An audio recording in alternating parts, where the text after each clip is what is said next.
Welcome to the Sentinel Report. It is June 9th, 2025, another beautiful day that the Lord has made. Folks, there is so much going on in the news. They want to take all your data and give it to a big tech company.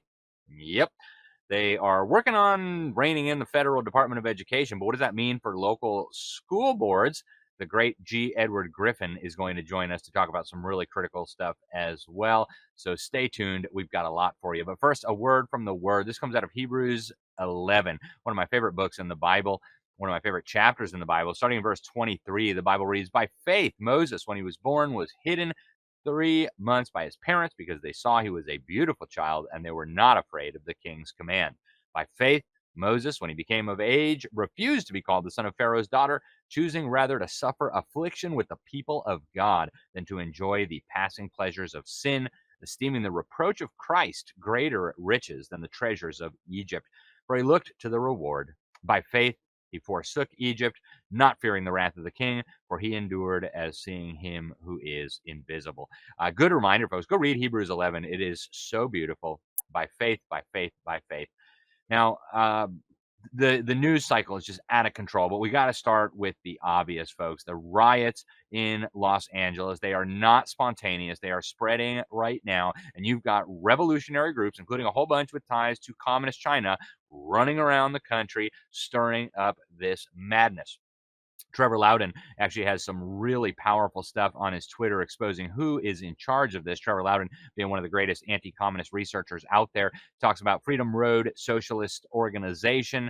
One of the groups linked to them is involved. The Los Angeles branch of the America's largest Marxist organization, Democratic Socialists of America. They are involved in this. You've got the SEIU promoting some of this nonsense, and some of the groups involved, the Pro-China Party of Socialism and Liberation present there. And one of the speakers, by the way, at this event said that they've got almost their entire legislative delegation at these protests. They've got almost all their city council members from LA there. So, folks, this is big. And meanwhile, the president of Mexico is running around whining about how terrible America is for enforcing its immigration laws. They don't want us to enforce our laws. Surprise, folks. This is out of control. Now, by coincidence, on Friday of last week, I wrote a major piece for the New American Magazine about a revolutionary school board president just outside of LA in Santa Ana. His name is Hector Bustos. In addition to radicalizing students, he is also on the Soros payroll through a Tides-funded organization called Chispas that is stirring up this revolutionary fervor among these people. I want to show you a little bit excerpt from his 2025 graduation address, which was really a call to revolution among these mostly Hispanic graduates. Listen to this. "We must not stay silent because we live in a moment where there are people in power and in our neighborhoods telling us to keep our heads down, to not rock the boat, to not get too political.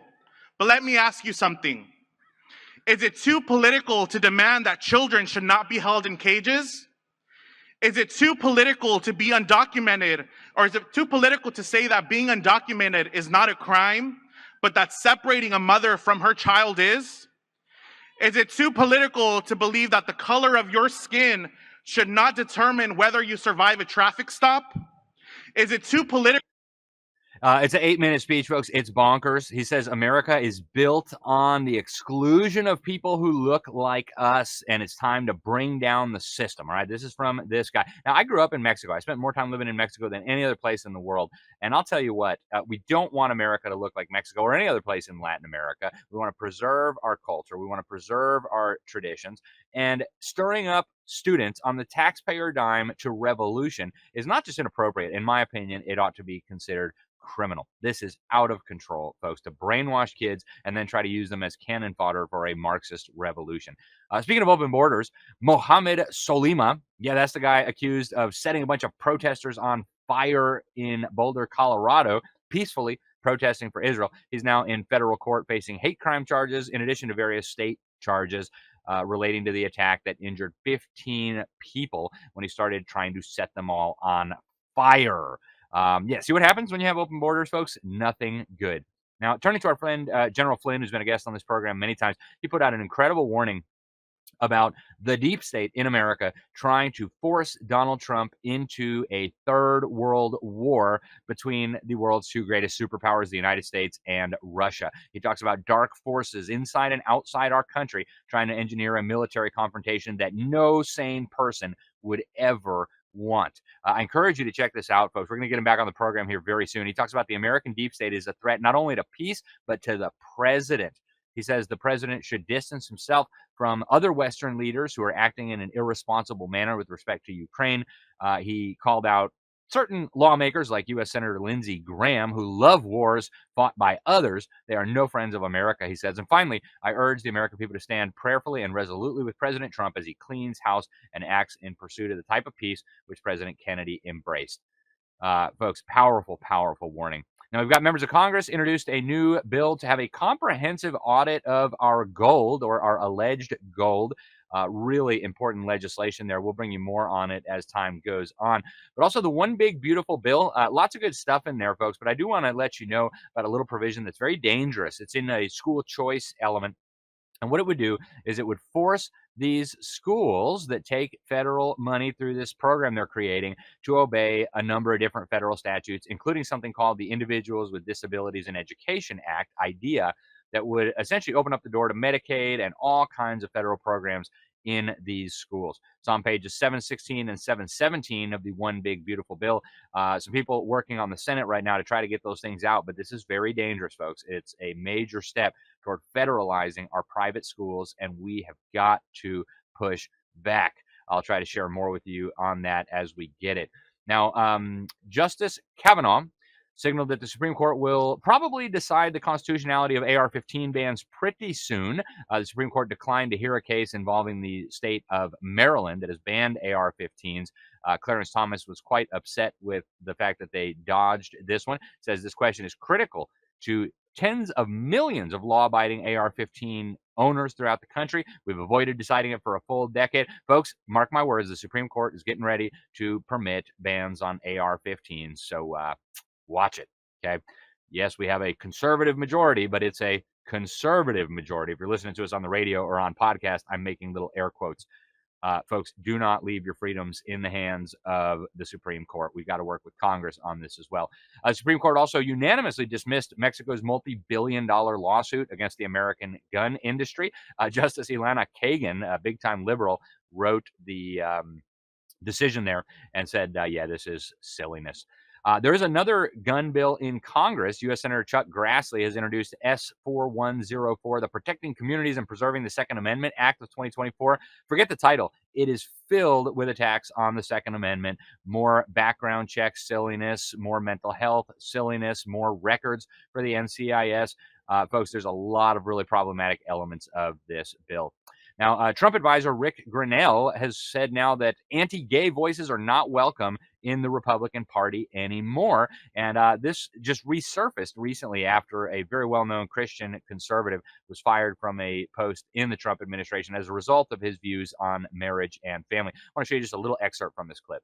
And what I love about the way conservatives and Republicans treat gay people is because they really, at this point, there's no debate about equality. There's debate about responsibility. Are you going to be a responsible member? Are you going to, seek to make our community better? Are you part of the group of Americans that are loving this country, feeling responsible for making sure and protecting that making sure that it grows and that we protect everybody? What I love about that growth is that we started, there's no question the Republican Party started in a terrible place. 1992, when I was at the convention in Houston, it was nightmarish to hear the language. But we have completely grown, and now I really believe that you can't be anti-gay in the Republican Party and not be run out of the party. If you oppose homosexuality, you are not allowed in the party, according to Rick Grinnell. Now, of course, he doesn't speak for the Republican Party, but that's some pretty clear language, folks, and very dangerous, in my opinion. That means Christians who believe the Bible are not welcome in the party. Now, LGBT activists are up in arms about Pete Hegseth, Defense Secretary, ordering the Navy ship Harvey Milk to be renamed. Milk, of course, was a pervert who raped children, some of whom went on to kill themselves. Why the Obama and the Biden administration thought it'd be good to name a ship after this guy is crazy. But a lot of Democrats, of course, are jumping on this bandwagon. Now, Uganda Martyrs Day just happened in Kampala, the capital of Uganda. And, of course, jihadist terrorists tried to blow it up. Because, of course, they did. Thankfully, the army stopped it. The Day of Martyrs is when they commemorate Christian martyrs who went to their deaths for the cause of Christ. And there's been a lot of them in Uganda over the centuries. But thankful to the military personnel who stopped that craziness. You've also got in Sweden, the government is now investigating Islamist infiltration. We don't have very much time in this segment just because there's so much going on, so we'll leave the news there. Before we go to our first guest, ladies and gentlemen, I want you to go check out gold with alexnewman.com. Gold is, of course, hitting record high after record high, and we decided to partner with Genesis Gold Group because they really focus on Christian principles in this very competitive precious metals industry. Really appreciate what they do. I actually get a lot of my precious metals from there. We've worked with them for a long time, and they're doing really, really good work. They also, the founders understand that spiritual guidance is needed if they're going to succeed in reaching Americans who want to protect their savings from these tumultuous markets, the inflation, and all the rest. So we'll give you more updates on that as time comes. But for now, stay with us. We're going to be right back after this quick break with our first guest. You're really going to want to hear about this. What's going on the technology front is crazy. So stay tuned. Hello, everyone. I'm excited to announce the next generation of energy drinks, Rev 7. It has no sugar and no caffeine. Instead, Rev 7 uses Go BHB. Go BHB is one of the body's primary ketones, and it provides the most efficient and clean fuel that your body needs. It also helps you stay energized all day with no crashes.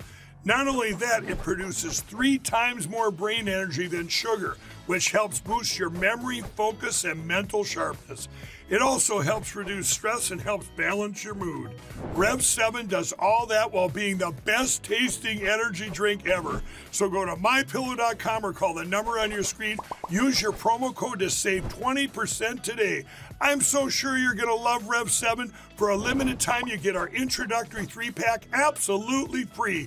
I drink Rev 7 every day, and I absolutely love it, and so will you. Welcome, everybody, back to the Sentinel Report. I'm your host, Alex Newman. It's so great to be with you. We have a very special guest joining us for this segment. But first, folks, you have probably not heard much from the conservative media about a new executive order from Donald Trump, a recent executive order calling for greater data sharing across the different federal agencies. We're talking Social Security, IRS, Department of Homeland Security. I always get that one wrong. Health and Human Services, education, and all the rest of it. And then in addition to this data sharing, these agencies are working with a company called Palantir, very, very important company. The founder has been to Bilderberg multiple times. That's the first time I ran into this guy. A lot of people are expressing concerns about this, right? They're talking about these agencies will then fuse all this data. Palantir will look at it, mine it, put the AI on it, and suddenly be building very detailed individual profiles of every single American. Now, you might like Donald Trump, you might trust Donald Trump, but do you trust whoever's going to be president in 2029 or 2035 or 2042? Ad infinitum, right? I don't know. I personally don't. Our next guest, he's got a lot of experience in the technology space. In fact, he literally built his first computer when he was 12. He went into professional IT work by the time he was 16. So for about 25 years now, he's been working across these systems, administration, hardware engineering, software development.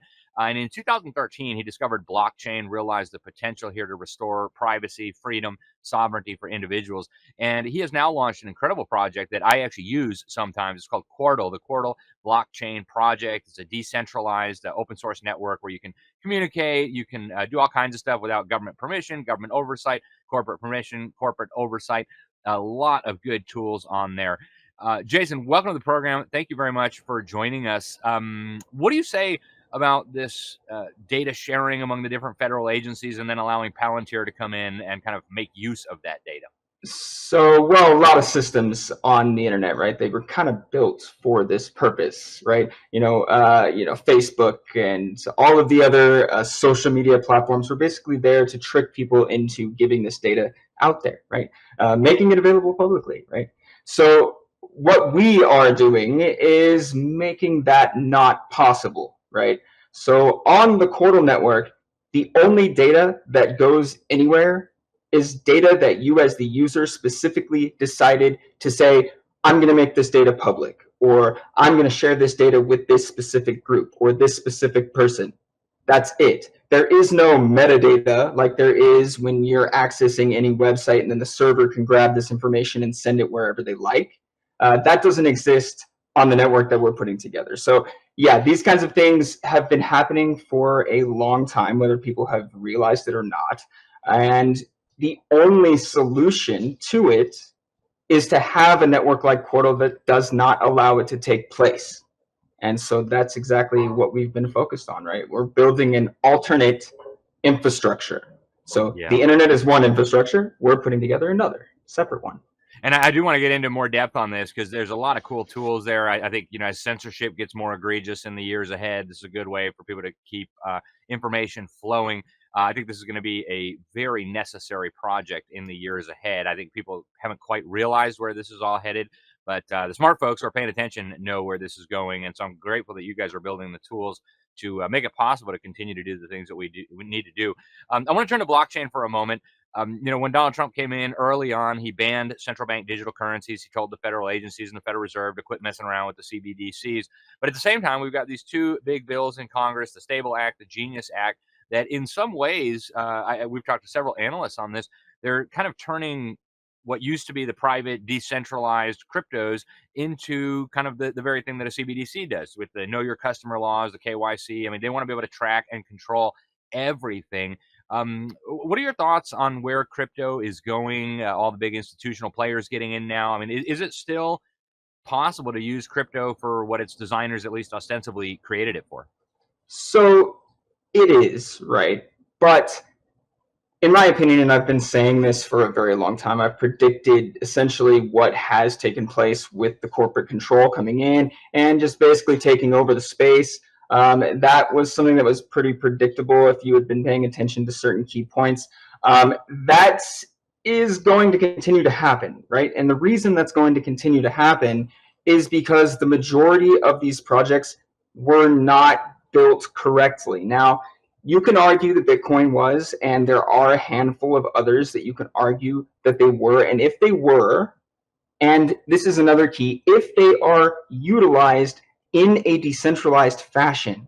And now that's the thing what most people don't understand, right? If you're not using the coin with your own node, never communicating outside of your own computer, then you're using it on a centralized service. If it's centralized, then whoever's running it, they're the ones who have control, right? And so that was one of the key factors on Qortal, is to make sure that the default way that most people utilize Qortal is going to be on their own computer. And we made it so that running a full node is very simple, doesn't require a huge amount of data, can be done on any computer. And that is a key thing that most other projects kind of just either forgot about or didn't care about, or they were too focused on making fiat money, and they just didn't do that. And that is the key point. If you don't do that, and this is why I was able to predict this, is that gives centralized exchanges, centralized mining pools, centralized all the things that have to be there now because nobody wants to run their own stuff or doesn't know how, or it takes too much data, etc. And that puts it right back into the hands of the ones who already control everything. And that's the main problem. Yep. And it's really unfortunate because, I mean, everybody now is looking for, how do we transact without the government and the big banks telling us that we can or can't, and following everything and putting it all in their data systems. We've got a couple minutes left, Jason. I do want you to share with the folks a little bit about Qortal. I've been using it for a few years, not for everything, but I mean, the potential for it as the internet gets more and more controlled is obvious to me. This is hugely significant. Talk a little bit about Qortal. Why'd you build it? How do people get involved? So you can go to Qortal.dev. This is a newer site that we put together, also Qortal.org. So either of those, you're going to get good information about the project. Wiki.Qortal.org is like our main technical documentation. We also have a new wiki on Qortal.dev. So those two places are good to go as a new user to start looking into things. There's a lot to it, right? We've been doing this for a very long time. We built Qortal to be a replacement infrastructure because we saw the need for it in the past, right? This stuff that's happening on the internet is stuff that we expected to happen, right? And the only way that you can get past it is to have a system built truly decentralized like Qortal, but yet allowing you to do the same things that you can do on the internet, right? But without those control points, without ICANN, without continual hosting fees, without all of that nonsense, but yet still being able to accomplish it. And we are now to a point where we're about to release version 5.0, which is going to come along with a huge benefit for any applications that are built on Qortal. All kinds of new functionality is coming, so it's a very exciting time. So yeah, Qortal.dev is a great one to check out. This is Qortal.org you're showing here. Both of those will give you links to get in communication with the community and start getting involved in your Qortal journey. And of course, you can directly contact me as well through links on those pages. Excellent. Jason, I'm really impressed with what you're doing, and I'm grateful that you're doing it. Again, I've been using this for a few years now. Before coming across you, I met some of the people you've been working with, and what you're doing is really important. And I think a lot of people listening to us right now don't understand the importance, but we seem to have a little pause on some of the most crazy stuff. But in the years ahead, it's going to become very obvious why this is necessary. So, Jason, thank you. We'll definitely get you back. Please keep up the good work, and thank you once again for coming on the program.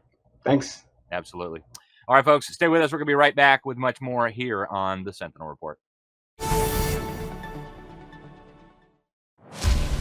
In 1776, a nation was born, forged in the crucible of revolution. Brave men and women stood together fighting for freedom, liberty, and the pursuit of happiness. Throughout history, the spirit of patriotism has prevailed. The battles may have changed, but the values remain the same. Today, in 2024, we find ourselves at a pivotal moment where the call for unity, freedom, and a better future echoes louder than ever. Introducing Patriot Mobile, the wireless carrier that stands with you. We are committed to supporting the values that make our nation great. With affordable plans and reliable nationwide coverage, Patriot Mobile is not just a wireless service. It's a call to action for those who believe in the American dream. Because this year is not just any year, it's the most important year since our nation's founding. Choose a wireless carrier that shares your values. Choose Patriot Mobile. For free activation, use promo code Newman. Welcome back to the Sentinel Report. It is good to be with you all today. Folks, if you've been paying attention to what's going on in Canada, there are some tectonic developments happening there, from pushing back against being the first state to electing a major globalist player as the new prime minister, of course, not directly, to take over from Justin Trudeau. Well, the folks in Alberta, a lot of them have had just about enough of the federal boot print on their lives. And the new premier there, relatively new premier, Danielle Smith, has just proposed a new law to make it easier for citizens to do referenda and basically have a vote on things. And one of the key rationales, one of the key issues in Alberta right now is, do they stay part of Canada? I mean, do they continue to pay a bunch of taxes to a government that's trying to destroy their key industries? Joining us today to discuss this critical story is Dr. Dennis Modry. He's the co-founder and the chair of the Alberta Prosperity Society, one of the key groups pushing for Alberta to break away from the good, friendly Canada. And he's a medical doctor. He's got a lot of experience in a lot of things, and he believes that it's time for a change. Dr. Modry, welcome to the program. Thank you very much for joining us. Thank you. Delighted to be here. So talk to us about the situation first. I mean, most Americans don't follow Canadian politics very closely. So just give us a little bit of the background on the situation before we get into what you see as the solution. What's wrong with staying part of Canada? Well, the problem is it goes right back to when Alberta and Saskatchewan were incorporated into Canada. They were incorporated in a way in which the federal structure is that Alberta and Saskatchewan, prairies in general, are to be subservient to the rest of Canada, to be pillaged and plundered for its wealth. And it's very similar. Alberta is very similar to Texas. from the perspective of wanting freedom and prosperity. We want less governance, less regulation, and less taxation. And the federal government is going exactly in the opposite direction. It has progressively usurped and has rammed cultural issues down the throat of Westerners in a way in which those values and principles don't align with what the Eastern Canada believes. Not dissimilar to, many of the views of the Democrats versus the Republicans. And whereas the idea of Alberta sovereignty is not a left or a right issue politically, it's a pragmatic issue to celebrate the unique difference between Alberta and Saskatchewan and the rest of the country. And what been happening over decades, the suppression of over decades has been the suppression of Alberta's self-determination. And it manifests itself in many, many different ways. But economically, it has culminated in the belief now by what I think is really a plurality in Alberta of individuals who want something different than what the federal government is offering us. In fact, putting it succinctly, the federal government can't offer Albertans anything better than what Alberta would achieve on its own, being fully out from under federal regulation, governance, and taxation.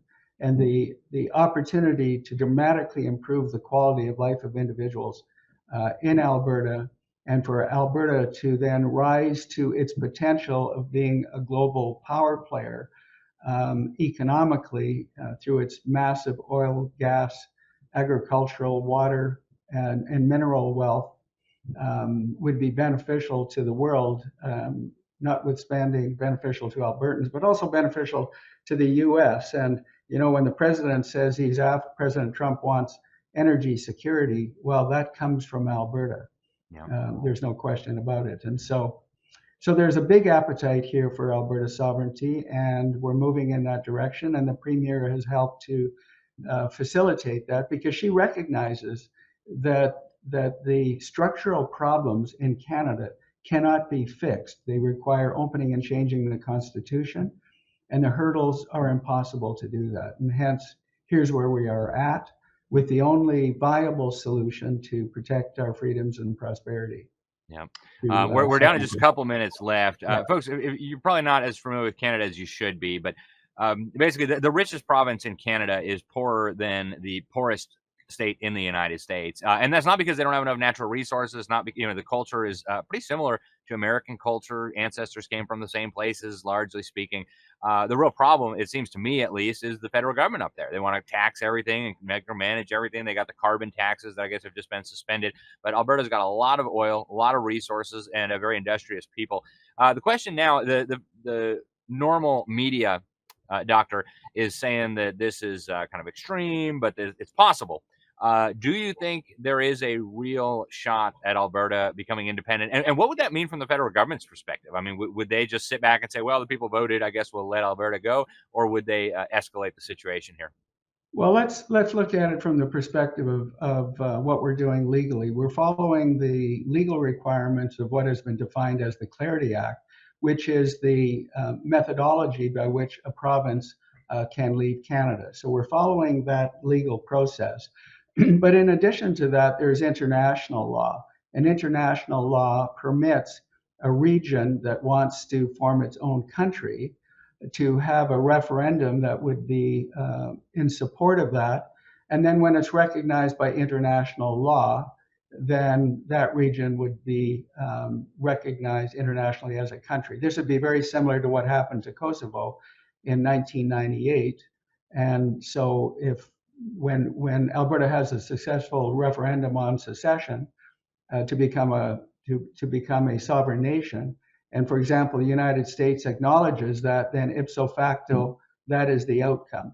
And then the negotiations with the federal government, the Canadian federal government at that point simply will be the terms of the subsequent arrangement between Alberta as a sovereign nation and the rest of Canada as a sovereign nation. Fantastic. Well, I want to get you back to talk more about this as the process moves forward. This is fascinating, folks, and it has huge implications, not just for the Canadians, but for us here in the United States. Dr. Modry, thank you very much for joining us. Real quick, what's the website where people can learn more about this? Yeah, there's a wealth of material there. It's albertaprosperityproject.com. albertaprosperityproject.com. There it is. Yeah. Very good. All right, folks, check it out. Again, this is a very significant issue. Dr. Modry, thank you for joining us today. We will definitely get you back as this process moves forward so you can keep the folks updated. We really appreciate it, and thank you for coming on today. Thanks very much, Alex. Have a great day. You as well. All right, folks, stay with us. We're going to be right back on school board leadership. Should you run for school board? I've always said, meh. But our next guests have a really unique and very important take. Stay with us. We'll be right back. Are you concerned about your child's education? Have you considered looking into alternatives to public school but don't know where to start? Greater Than I Ministries will give you the tools you need with a free Home Educators Kit and 15% off our Thinking Like a Christian Biblical Worldview video series. Available on DVD or streamed to your home or device, this series will thoroughly equip you and your family with the truth you need about the battle of ideas being waged against our families and our nation. And our free Home Educators Kit will provide you with links directly connecting you with all the resources you need if you're considering rescuing your children from the public indoctrination schools. Go to gtimin.com and click the green banner at the top to receive your free Home Educators Kit and 15% off our Thinking Like a Christian Worldview video series.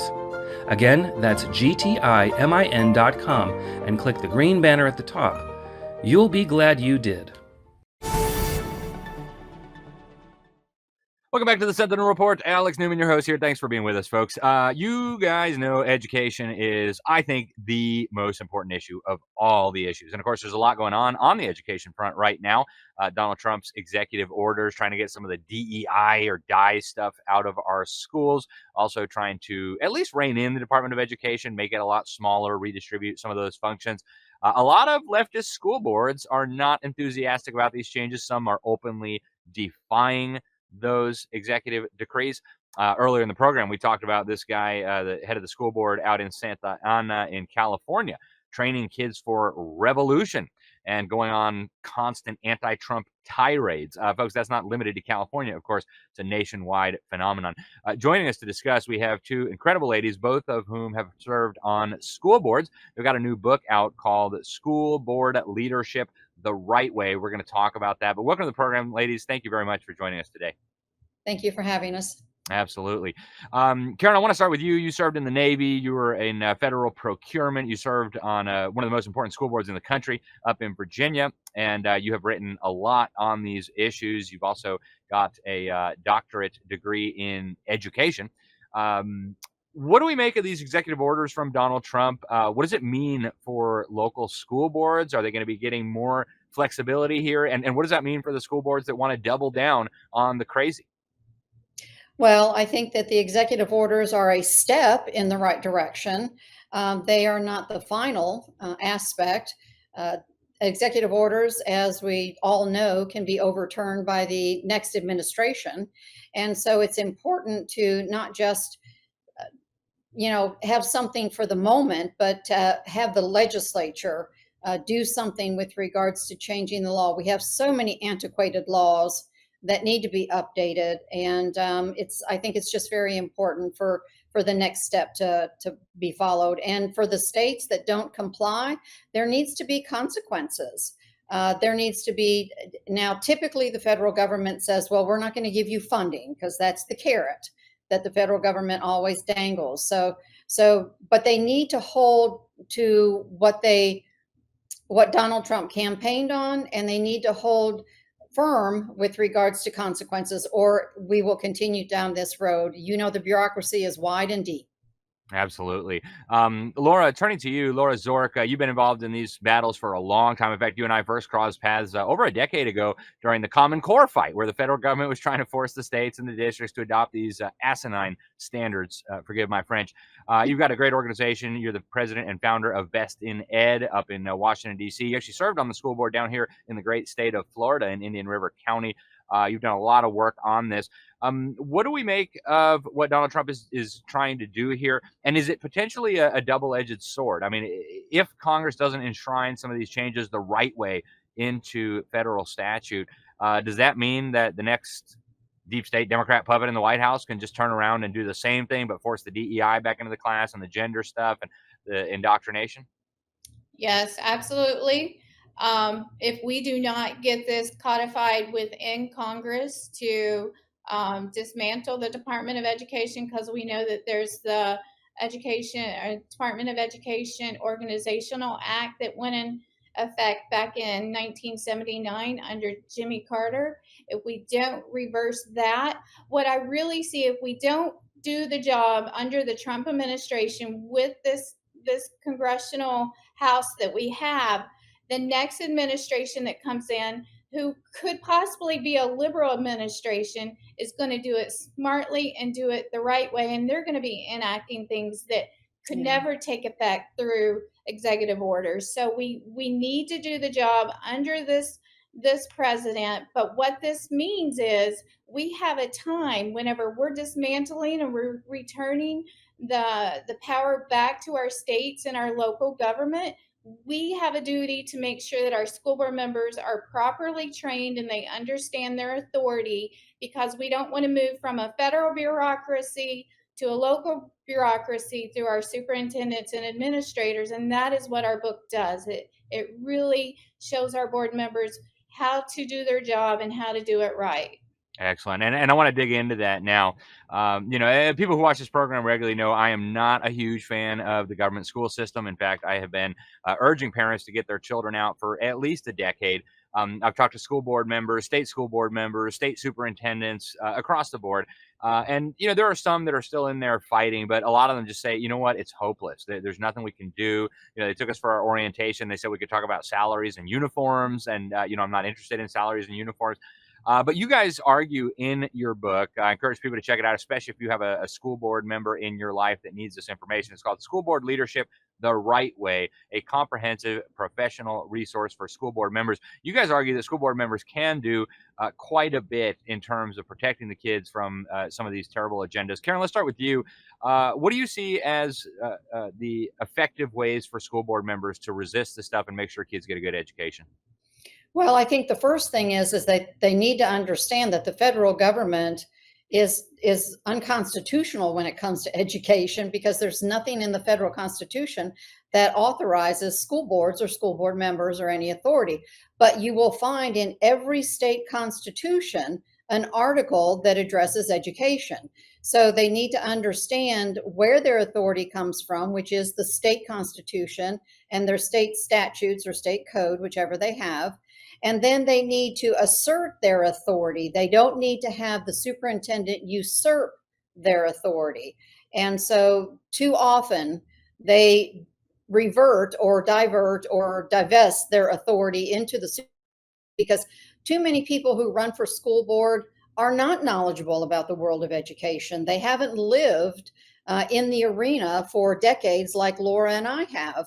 And so therefore, this book is to help ensure that they have the resources that they need, the information that they need to make good decisions, and to ensure that, the run amok is not overtaking everything. Yeah, you are so right, Karen. I've seen that so often, that school board members kind of see their role as a rubber stamp. The superintendent is in charge of everything. He gives them a budget, says rubber stamp this, they rubber stamp it, and then they're done. It's like, what? It's really disappointing to me that they don't take this more seriously. And I think part of it actually just comes from the orientations and the trainings that they're getting from these left-wing groups and associations. It's one of the reasons why I think your book is so important. Laura, let's go to you. What can school board members do to try to push back against the wokeness, the indoctrination, the lack of any serious. I mean, the government's own data shows less than 1 in 3 of these poor kids can read or do math, even at a proficient level. It's a dumpster fire. What can local elected school board members do to improve this situation? Well, first of all, we need to run and we need to take over these positions. If we're not in those positions, we're never going to be able to make any changes, because back in 2016, when I got on the board, we had 54 million public school students. Even with all the school choice that we have in our country with 32 states, there's still 51 million K through 12 public school children within these public schools. So what we have to do is we have to get in there. We have to do our own research. What we've seen, and that's why Dr. Karen and I, we've researched and we put this book out, because the research and the trainings that are out there are typically done by administrators, consultants, former superintendents. So it's all coming from that perspective of go along to get along. They're the experts. You're just there to support the system. It's not that way. If you understand what your roles and responsibilities are according to the state statutes, you are supposed to be managing or overseeing that budget. You're supposed to be reading those contracts. You're supposed to be asking those questions, but they try to belittle you and make you feel that you're getting into the day-to-day weeds, and they try to push you aside. Even your conservative school board members drink that Kool-Aid and they start believing it. So we really want our school board members to understand what is your roles, and we're here to empower them to do that. But since then, because we've had such a success with the launch of this, we are mentoring over 1,100 school board members across the nation, but we've launched the National School Boards Coalition because we are now the alternative to the National School Boards Association, because we want to change what's going on in the system. It is desperately needed, folks. Get a copy for your favorite or least favorite school board member. I'm serious, guys. The minds of the children are at stake, and that means the future of our country is at stake. It's hard to overstate the importance of this critical issue. The book is School Board Leadership the Right Way, a comprehensive professional resource for school board members. Ladies, what's the best place to get a copy of this book? Well, they can visit our website at bestined.org, or they can go on Amazon and just put in School Board Leadership the Right Way, authored by Laura Zorc and Dr. Karen Hiltz, and they can obtain their copy that way. Excellent. Ladies, thank you so much for joining us. Thank you for writing this book. We may not see eye to eye on every issue, but this is important, folks. We pay the taxes that make this system possible. We have got to push back on this craziness. Thank you again, ladies, for joining us. Appreciate it. We'll get you back soon. Thank you, Alex.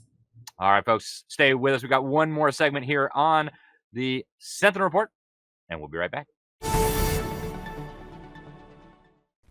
Are you worried about spike proteins and how they may impact your health? Are you looking for help? The Wellness Company has an answer in the form of our clean, pure, all-natural spike formula developed by experts like Dr. Peter McCullough. The Wellness Company's spike formula includes the incredible nattokinase, dandelion root, black sativa extract, green tea, and iris sea moss. Even better, the spike formula by the Wellness Company is vegan, gluten-free, and made right here in the US, so you know that you can trust and rely on it if you're concerned about spike proteins.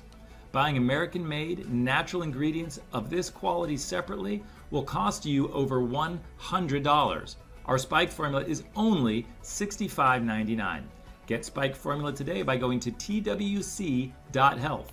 Sentinel Report users use the code Newman at checkout for an additional discount. Go to twc.health, promo code Newman, and get peace of mind if you are concerned about spike protein. Welcome to the Sentinel Report. Alex Newman here. Folks, the whole world seems to be plunging into mass deception. And it might not be new, but we're really at a unique time in history, according to our next guest, where the whole world is being kind of manipulated at the same time. Really fascinating stuff. Our guest today is the great G. Edward Griffin. He is a legend. He's been on this planet almost a century, lived through World War II, and he has been sounding the alarm about the very things we're seeing today, literally going back to decades, generations before I even arrived on this planet. So it's a great honor to have him with us. Ed, thank you for coming on. It's wonderful to have you with us today. Well, thanks for inviting me, Alex. It's always a pleasure. It's a great honor. And Ed, you and I are going to be at the Red Pill Expo in Tulsa, Oklahoma, July 12th and 13th. So, folks, if you are anywhere near there, or even if you're not, get over there. It's going to be a lot of fun. Ed, talk to us about the worldwide deception, the worldwide chaos that we see escalating. Who's doing it and why? Yes, well, that's going to be pretty much the theme, the major theme. There are a lot of different themes, but the major one is that this is a global action happening now. We all know that, but the consequences of that are more profound than you might think. I was just realizing it here fairly recently that the old saying that there's nothing new under the sun is no longer true because of technology and the mastering of technology and the the machines and the computers. But not only that, the knowledge, the science of psyoping and mind control. This has been developing over time until now. We've reached a new point in the history of the world, and at least the human side of the world, that this was never possible before. So there is something new under the sun. And I don't think we give that enough attention because we always figure, well, we've survived this before. This is just a repeat, We don't have to worry about it. We always come out on our feet. Well, not necessarily so anymore. So it's an age of deception. It's an age of technocracy. And I think we're going to really focus on that because the deception and the technocracy used to make that deception so compelling that you don't even know you're being deceived and you're alert to it, but you don't even see it because it's so clever and so refined. That is something that most people need to take a second look at, I think. I needed to also. Because I've heard you say many times, it seems like the young people especially are not only tolerating this brainwashing, but welcoming it. They like it. They think, it's the old mantra of collectivism. The group is more important than the individual. And so, it's for your own good, it's for society's good. So even though it's painful and you don't like it, those liberty things, that you have to give those up. We want to survive on this planet, don't we? So it's all part of this big schmear, of this new approach to control the mind. It was Sun Tzu, that famous Chinese philosopher and strategist, military strategist, who said in 500 BC in his book, The Art of Warfare, he said, among other things, he said, supreme excellence in warfare is to defeat your enemy without having to engage him in battle. And this is the new thing that's now universal. The real battle is not on the battlefield with guns and bayonets, although that's part of it. That's sort of a distraction, actually, today. The real battlefield is going on in the minds of the people of the world who are being conditioned to not only accept their coming enslavement, but to embrace it. So this is our major theme. We'll be talking about many different things, but if you want to really get your head around something really important, the Red Pill Expo is where it's going to be presented. Yeah, I'm reminded of the Tower of Babel, right? All the people coming together and building a collectivist one-world society, and of course, incredible where we're going. Ed, how come people didn't wake up during COVID? I mean, some did, obviously, but we clearly see that a huge part of the population, not just in the United States but around the world, is still going to the same dishonest liars and crackpots and tyrants for information on the next new thing. What's it going to take for people to wake up? Well, that thing, they have to understand what's being done to them, because this technique I'm talking about is so masterful, so good, that they don't even realize that they're responding to these stimuli that are being subliminally directed to them. They don't understand the power of group acceptance and consensus, to be a team player and don't make waves. All the things we're taught as little kids in the public schools. We're conditioned almost from the grave up to accept these things. And so when they're happening to us, we don't see it. It's like it's normal. It's what we were raised into. So our job is to jolt ourselves, pretty much. You can't do it for others. You have to do it yourself. You begin to say, wait a minute, this doesn't look right to me. I don't think it's heading in the right direction. I think we're heading for the rocks, and have to take responsibility for our own ship. We have to get hold of that wheel and turn it and get it away from those rocks. So that's what we're talking about. You know, there's a tendency today for people to say, oh yeah, I'm really informed, and that they think all they have to do is be informed. You know, sign up for this or subscribe to that or make a donation to somebody or something like that. They don't get it that our opponents today, the potential world conquerors today, have come to the point, in my opinion, where they don't really care so much what we know. They're not trying to hide it anymore. In fact, it's clear to me at least that in many cases they flaunt it. They want to convince people that it's impossible. How do they say that in Star Trek? Resistance is futile. Right. Well, this is it. This is part of the strategy. If you are convinced that resistance is futile, well, then you stop fighting it and you are conquered without having to be engaged in battle. It's all part of a psychological ploy, and this is what people have not been focused on. And I think we're being presented with a lot of leaders who are a little bit weak on that topic. They're still trying to say, you know, I'm your leader. And are they really? Are they really our leader? Are they going to be with us when the chips are on the table? Or will they say, well, we tried, but we lost honorably. Okay, we lost. That's it. You know, this is psychological warfare from top to bottom. And it's time we learn about it. Yeah, I couldn't agree with you more, Ed. And the stakes are pretty high here. I mean, we're literally talking about whether liberty will survive into the future, and whether we'll have free societies to live in, to grow in, to produce in. Pretty high stakes. Ed, you've been warning about a lot of things over your career. You did, of course, the excellent book, The Creature from Jekyll Island, going back to the 60s. You did the great documentary, Anarchy USA, which, it seems like we're seeing a repeat of that now in many ways. You did A World Without Cancer.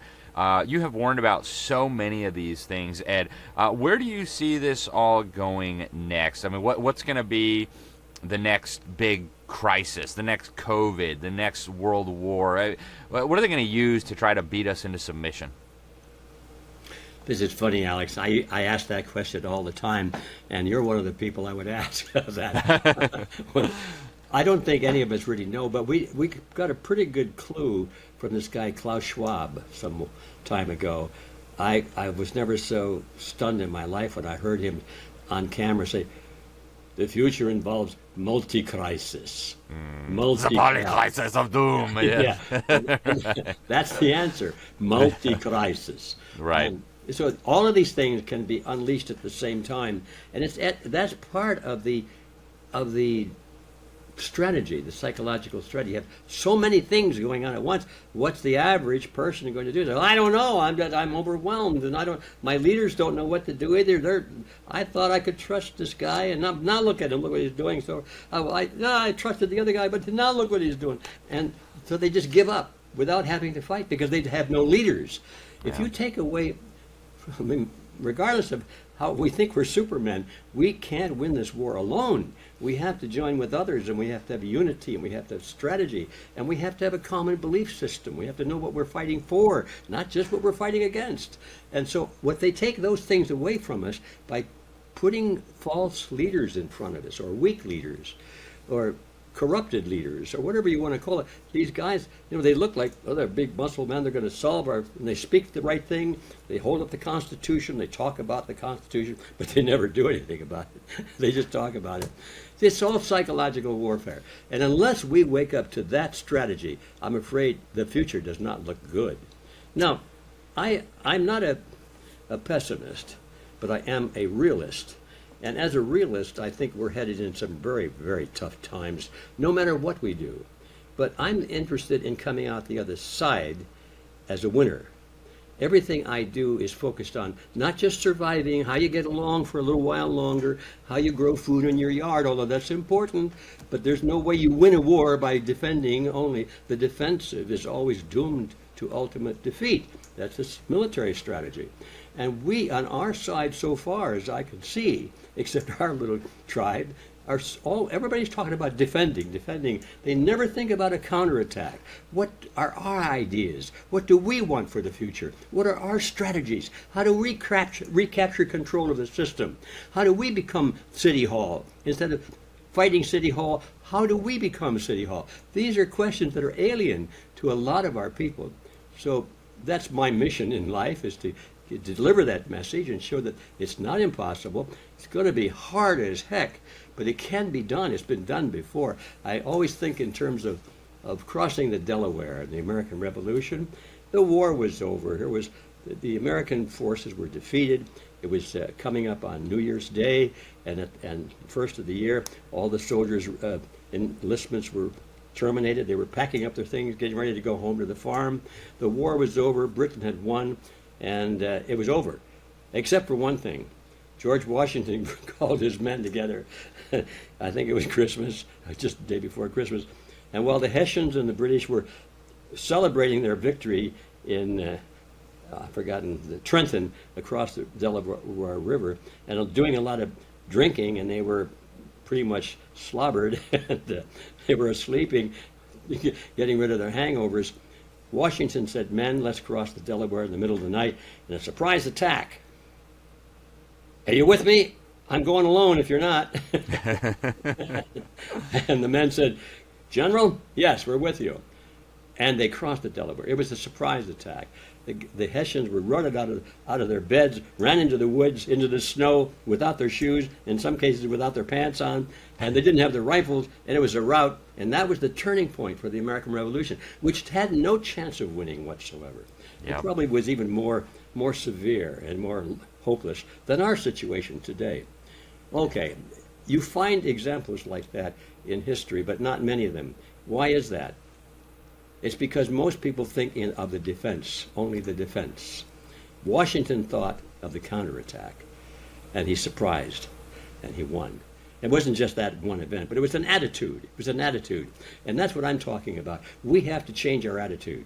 It's no longer a defensive war, folks. It's an aggressive war or an assertive war, if we intend to win. Now, if we want to just survive a little bit longer and then go along and say, well, we fought it well, but if we give up already, we lose. I'm interested in winning. So that's what Red Pill is all about, among other things. So if that stimulates your crusader gene like it does mine, then come on over and see us at Red Pill Expo in Tulsa. It's going to be one heck of an event. It is. And I want to play the preview real quick, Ed, before we ask you how to get tickets and how to show up there. I'm sorry, what did you say? How did you do it? Here, I'm playing the preview right now. The producer will add it in post. Okay. But, yeah, so we'll just, so Annie, just add the preview right here. We'll send you the link, and then we'll come back from that preview. And, all right, Ed, that was fantastic. I am really excited. July 12th, July 13th, Tulsa, Oklahoma. Folks, it's going to be amazing. You got to be there. Ed, what's the best way to sign up and get tickets? Just go to redpilluniversity.org. We're going to have... No, it's redpillexpo.org. redpillexpo.org. It's just organizations, but to get right to the place where the expo, you can sign up. There's a free live stream if you can't attend the meeting, but if you possibly can attend the meeting in person, that's where we can start building a coalition. That's where it becomes possible to have a counterattack. You cannot counterattack by sending emails and reading articles on the computer. You have to join with others, meet with them eyeball to eyeball, form into coalitions. Take on projects. Visit the city hall. I mean, not city hall, but the board of supervisors. Attend city hall meetings and all that thing. Get your candidates in place. Don't wait to see who's running for office, so you pick to see which one you like. You be the ones that put people on the ballot for a change, and you've got to find your own candidates, and you've got to convince them to run. And that's going to be fun because most of the candidates we want in office don't want to run for office. They don't want any part of this. It's like most of us. We don't leave that to the other guys. Well, that's why the other guys are in office and we're not. So This is all part of our strategy, and it all starts at redpillexpo.org.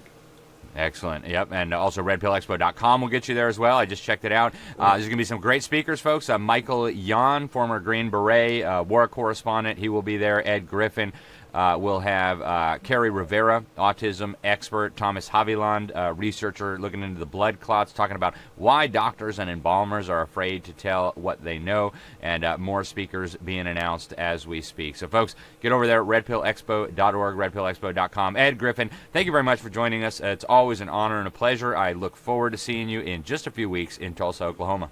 Very good, Alex. I'll see you there. Thanks so much. All right, folks, stay tuned. We'll be back with more in just a moment. That's all we have time for today, folks. Really appreciate it. Get over to libertysentinel.org, libertysentinel.org. Tell your friends, sign up for the free newsletter, get some of our merch, go to our bookstore, get some books and DVDs to educate others around you. That's how we beat these evildoers, folks. We got to expose them. We've got to educate our friends, our neighbors, and our communities, and of course, our elected officials. Thanks for tuning in. Alex Newman here for the Sentinel Report. Until next time, God bless you all.